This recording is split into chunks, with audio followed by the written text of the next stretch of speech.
ये कहना है आम आदमी पार्टी के नेताओं का, इतने वक्त से उन्होंने इंतजार किया यहाँ पर और कार्यकर्ता भी अच्छी खासी तादाद में जुटे।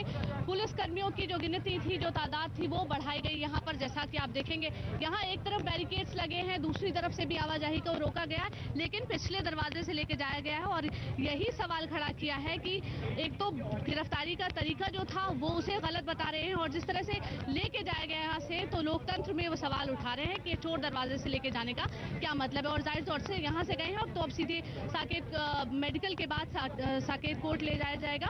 उसके बाद क्या कार्रवाई रहती है और आम आदमी पार्टी की क्या प्रतिक्रिया रहती है, ये देखना होगा। कई तस्वीरें दिल्ली की एक के बाद एक। हालांकि यहाँ से निकल चुके हैं वसंत विहार थाने से साकेत कोर्ट की तरफ, वहां पहुंचेंगे। लेकिन इन सब के बीच एक और तस्वीर हम आपको स्क्रीन पर दिखला रहे हैं।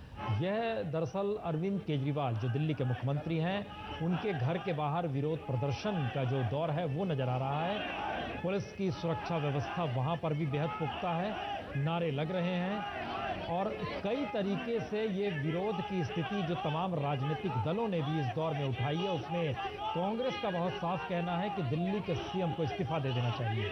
बीजेपी का बहुत साफ कहना है कि इस तरीके से फर्जी डिग्री लेकर कोई मंत्री बन जाए तो उसे साथ कैबिनेट में कैसे रखा जा सकता है, ये समझ क्यों नहीं विकसित होता है। और जिस तरीके से जो आरोप लगाए गए हैं उसके तहत तो अब तुरंत पहले बर्खास्त कर दिया जाना चाहिए।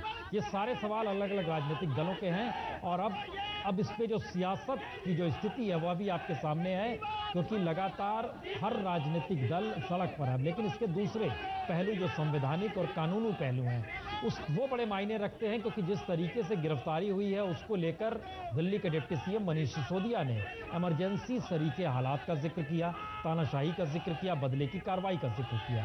दिल्ली पुलिस होम मिनिस्ट्री के तहत आती है, इस बात का जिक्र हुआ। लेकिन इन सब के साथ ही होम मिनिस्टर राजनाथ सिंह जो कि लखनऊ मौजूद थे, उनसे जब प्रेस कॉन्फ्रेंस में सवाल पूछा गया, उन्होंने बोला कि गिरफ्तारी का आदेश हम नहीं देते हैं, वो दिल्ली पुलिस अपने तौर पर उसने किया है कार्रवाई।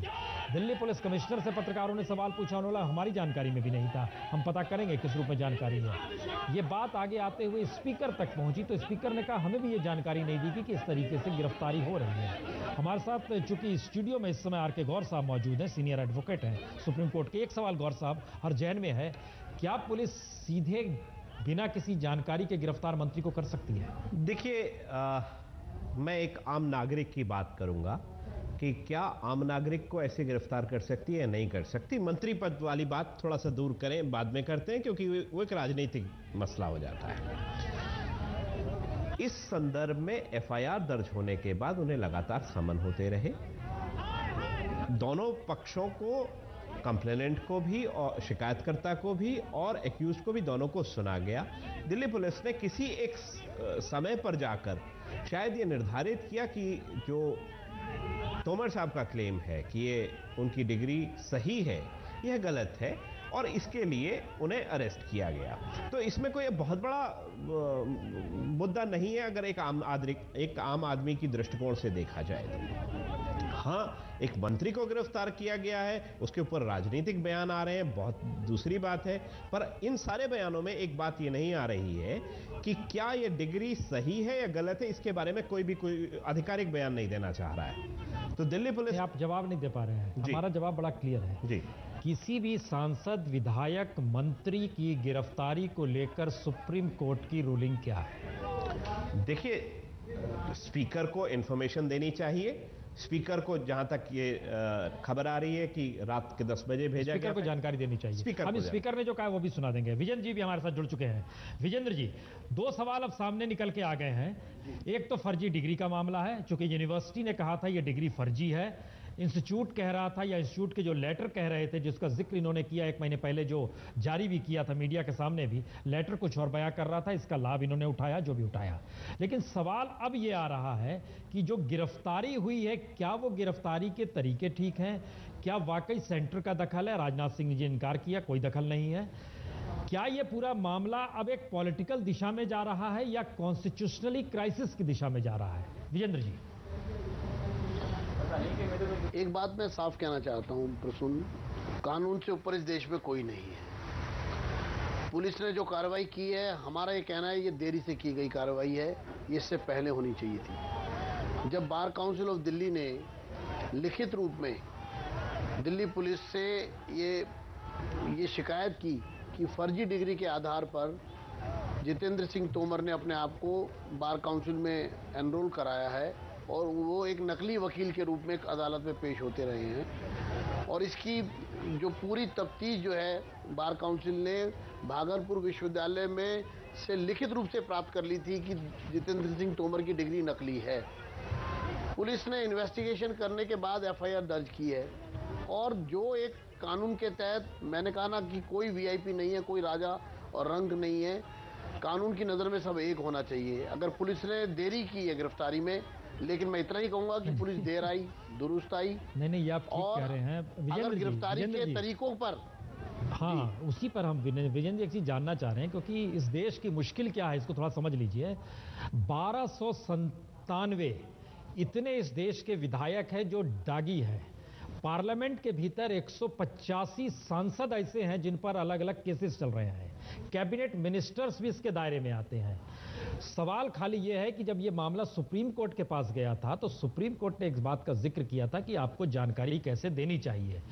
हमारा सवाल, चूंकि आप भी विधायक है यहां पर, क्या पुलिस की पूरी कार्रवाई जो है, पुलिस को इस आप लोग अब ये कह रहे हैं कि ऐसे अधिकार अब दे दिए जाने चाहिए, कोई मामला उठे पुलिस कार्रवाई करे, गिरफ्तार करे, देरी ना करे, चाहे वो कोई भी हो, राजा रंग सब बराबर, चाहे उसमें कैबिनेट मिनिस्टर आ जाए, चाहे स्टेट का मिनिस्टर आ जाए, चाहे सीएम आ जाए, कोई आ जाए। क्या ये भी अब सहमति है? नहीं, आपका क्या कहना है कि स्पेशल ट्रीटमेंट होना चाहिए स्पेशल लोगों के साथ? मैं ये जानना चाहता हूँ। ट्रीटमेंट मामला सही है, लेकिन उनके साथ स्पेशल ट्रीटमेंट होना चाहिए। अरे स्पेशल ट्रीटमेंट नहीं, जो प्रोविजन है, क्या उस प्रोविजन का पालन किया गया? हम यही तो आपसे जानना चाह रहे हैं। नहीं, हमारा ये कहना है कि जो भी कार्रवाई हुई है, ये मांग पिछले 3 महीने से उठ रही थी, लेकिन चूंकि वो अरविंद केजरीवाल के मंत्री हैं और अरविंद केजरीवाल का उन पर वर्दस्त है, उनको पूरा शेल्टर है इस भ्रष्टाचार के मामले में, इसलिए ये कार्रवाई देरी से हुई है। दूसरा, हमारा ये साफ रूप से कहना है कि गिरफ्तार पुलिस को कानून के आड़े किसी को आने की आवश्यकता नहीं है। ना ये क्यों इतना बचाव किया जा रहा है, ये मेरी समझ के परे है। बिल्कुल नैतिकता की बात करने वाले, भ्रष्टाचार को दूर करने की बात करने वाले आज भ्रष्टाचारियों को बचाने के लिए किसी भी स्तर तक जा रहे हैं। जी, हम एक और जानकारी दे दें कि इन सब के बीच तिलका मांझी यूनिवर्सिटी भागलपुर के जो वाइस चांसलर हैं वो दिल्ली में मौजूद थे, आरएस दुबे। अब से कुछ देर बाद वो पटना के लिए रवाना हो रहे हैं, लेकिन उनसे जो बातचीत हुई, जो बातचीत का कुछ हिस्सा हम आपको सुनाने जा रहे हैं, उसमें उन्होंने बहुत साफ तौर पर कहा है कि फर्जी डिग्री थी। अब उस इंस्टीट्यूट का जो लेटर जारी हुआ है जिसमें इस बात का जिक्र कर दिया गया है कि हाँ वो डिग्री फर्जी नहीं है, तो क्या वो लेटर भी फर्जी है? ये भी एक सवाल उठा है। हम ब्रेक के बाद जरा इस हिस्से को भी सुनाएंगे, क्या कहना है वाइस चांसलर का।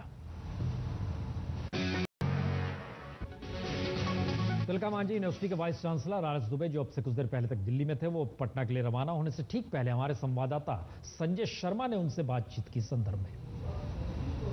अपनी फर्जी डिग्रियों की वजह से कानूनी पचड़े में फंसे दिल्ली के कानून मंत्री जितेंद्र तोमर अब पुलिस के पचड़े में फंस गए, यानी उनकी गिरफ्तारी के साथ ही एक बार फिर भागलपुर का तिलका मांझी विश्वविद्यालय चर्चा में आ गया है, जहां से उन्होंने अपनी एलएलबी की डिग्री होने का दावा किया था। हम बात कर रहे हैं सीधे विश्वविद्यालय के कुलपति doctor professor RS Dubey ji से। सर, ये पूरा मसला क्या है और कैसे सामने आया? हम लोगों के पास माननीय उच्च न्यायालय के द्वारा उनका जो प्रोविजनल सर्टिफिकेट था वो वेरिफिकेशन के लिए भेजा गया था। तो हमारे पास जो डॉक्यूमेंट्स हैं यूनिवर्सिटी के अंदर, उस डॉक्यूमेंट्स के द्वारा हमने देखा तो वो डिग्री प्रोविजनल सर्टिफिकेट जो था उसको हम सब्सटेंशिएट नहीं कर पा रहे थे, क्योंकि उस नंबर से जो सर्टिफिकेट जो उनका इशू था, जो आया था वेरिफिकेशन के लिए, वो नंबर दूसरे को इशू था।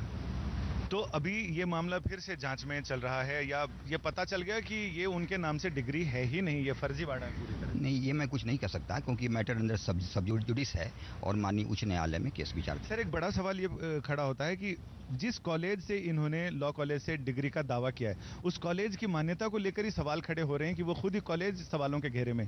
तो विश्वविद्यालय ने अपनी तरफ से पुलिस में या कहीं कोई शिकायत दर्ज कराई या उसके खिलाफ कोई कार्रवाई की क्या उस कॉलेज की? कॉलेज के बारे में मैं अभी कुछ नहीं कर सकता। यदि इस तरह की कोई बात आएगी जांच की तो हम लोग उसके लिए अवश्य कार्रवाई करेंगे। वहाँ बहुत सारे स्टूडेंट पढ़ रहे होंगे, अगर वो कॉलेज फर्जी है तब तो वहाँ उनके भविष्य पर ही सवाल या निशान लग जाता है। नहीं, हम लोग देखेंगे, यदि ऐसी कोई बात आती है सामने तो हम लोग उसकी जांच करेंगे, देखेंगे। फिलहाल आपने हमसे बात की, आपका बहुत बहुत शुक्रिया। कैमरामैन शकील खान के साथ संजय शर्मा, दिल्ली आज तक। इस पूरे मामले में जिस बात को लेकर तर्क दिए जा रहे हैं दिल्ली सरकार की तरफ से, उसमें बड़ा साफ है कि जिस इंस्टीट्यूट से पास किया गया है, लॉ की डिग्री ली गई है, वो इंस्टीट्यूट का लेटर दिल्ली में आम आदमी पार्टी की तरफ से और सरकार की तरफ से जारी किया गया था, ये कहते हुए कि वो इंस्टीट्यूट कह रहा है कि ये डिग्री फर्जी नहीं है और इसीलिए पूरा मामला अदालत में है और इस अदालत में जब तक सुनवाई नहीं होती है तब तक इस मामले पर ना ध्यान दिया जाए। लेकिन इन सबके बीच दिल्ली पुलिस ने अपने तरीके से जांचा, बार काउंसिल की शिकायत थी और उसके बाद उसने पुख्ता तरीके से माना कि ये डिग्री फर्जी है क्योंकि यूनिवर्सिटी कह रही है। इसके बाद इस गिरफ्तारी की दिशा में कदम बढ़ गए। लेकिन आइए हम जरा आपको दृश्य जो दिखला रहे हैं, ये सड़क पर जो हंगामा शुरू हो चला है और इन सब के बीच आम आदमी पार्टी के नेता भी वहां पर मौजूद, विरोधी भी विपक्ष, नारे हाय हाय के भी लग रहे हैं।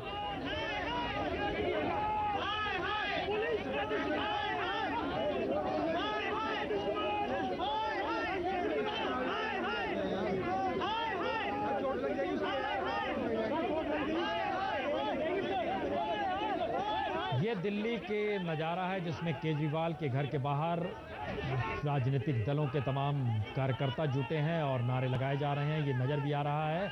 और इन सब के बीच दूसरी तरफ जो हमारे पास जानकारी आ रही है उसमें साकेत कोर्ट में अब से कुछ देर में पहुंचने वाले हैं, अभी तक पहुंचे नहीं हैं। पुनीत, क्या वहां पर पहुंच गए हैं? पुलिस लेकर पहुंची है? तकरीबन 20 से 25 मिनट पहले उनको एएटीएस के ऑफिस से निकाला गया है। उसके बाद उनका पहले मेडिकल कराया जाएगा और उसके बाद यहां साकेत कोर्ट में लेकर आया जाएगा। उम्मीद की जा रही है कि अगले 10 से 15 मिनट के अंदर जितेंद्र सिंह तोमर को यहां पर साकेत कोर्ट में लाया जाएगा। एक चीज और मैं बताना चाहूंगा प्रसून, मैं अपने कैमरामैन से कहना चाहूंगा कि इधर दिखाएं, जो आम आदमी पार्टी के कार्यकर्ता हैं वो यहां पर जुटना शुरू हो गए। सबको मालूम है कि यहां पर थोड़ी देर में यहां पर जितेंद्र सिंह तोमर को लाया जाएगा। बाकायदा नारेबाजी चली है, कुछ के गुट में थोड़ी थोड़ी दूरी पर आम आदमी पार्टी के लोगों यहां पर इकट्ठा हैं, नारेबाजी कर रहे हैं और दिल्ली पुलिस इसी चीज को मद्देनजर रखते हुए साकेत कोर्ट के बाहर जो है सुरक्षा के पुख्ता इंतजाम कर रखा है। सभी तरफ रोड को ब्लॉक कर दिया गया है, बैरिकेड लगाया गया है और यहां पर तकरीबन 4 बसों में भरकर सीआरपीएफ के जवानों को तैनात किया गया है। वसूल, चलिए हम आपके पास लौटेंगे, एक ब्रेक के बाद ये बताते हुए लौटेंगे। हमारे साथ बीजेपी के विधायक दिल्ली के विजेंद्र जी मौजूद हैं और